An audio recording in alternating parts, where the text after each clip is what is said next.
The first drug laws, enacted at the state and local level, are aimed at Mexicans in the Southwest, former African slaves who've moved to big cities, and perhaps the most foreign of all to America, the Chinese. They have come to San Francisco as a gateway to the West to build the railroads, but they immediately become the targets of exclusion laws and prejudice. It became illegal to wear a ponytail down your back. It became illegal to carry water suspended by poles in the city of San Francisco. It became illegal to have a particular kind of laundry in the city. There were just lots of laws passed to harass and to get rid of the Chinese. The original Chinatowns in the United States, particularly between about 1870 and maybe 1910, tended to be almost entirely male. You had enormous communities of lonely and frustrated immigrant men without women and without very much recreation of any other kind, so that you can imagine how rumors would spread, their strange way of talking and their strange language and their big pigtails of hair that they still wore very often on the top of their head.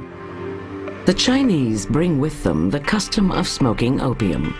But to the town fathers, opium is suspect, judged as sinister.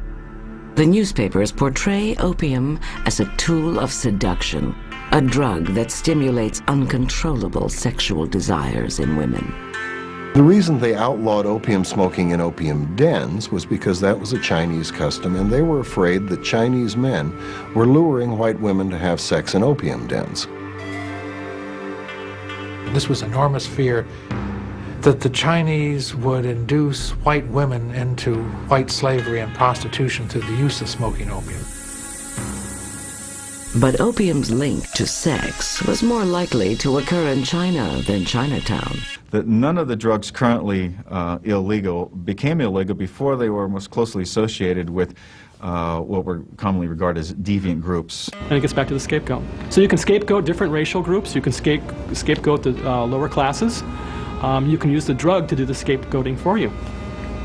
You can attack them because they're using the drug. It wasn't until the mix of cultures that we began prohibiting unpopular drugs. And generally speaking, the drugs that were prohibited are drugs that are associated with aliens or racial minorities. Opium was an obscure drug, used only by the fringes of society. That is the reason why it was criminalized. In San Francisco, fear overcomes tolerance. In 1876, the city passes the first law making a drug illegal, the smoking of opium, by Chinese immigrants when it bans opium smoking in Chinatown. Opiates remain legal to the rest of the population. The immigrants, not mainstream American drug addicts, are what caused the laws to change. One of the most widely used legal opiates is a drug called laudanum. People smoked opium lying on their sides in these pipes that they had developed. And so opium dens and smoking became a social environment. It wasn't simply the taking of the drug. It wasn't simply the escape from reality, the euphoria that came with the drug. It was a euphoria that came amidst other people. The United States enacts domestic legislation to control opiates in compliance with a treaty abolishing the opium trade. Ironically, the ban fails to help. The habit is so ingrained in the culture. Opium has been outlawed for 100 years. In the 1980s, the purity of street heroin was as low as 1%, but now it's as high as 98%. And DEA officials discovered that 60 to 80% pure heroin is now selling for as little as $10 a dose.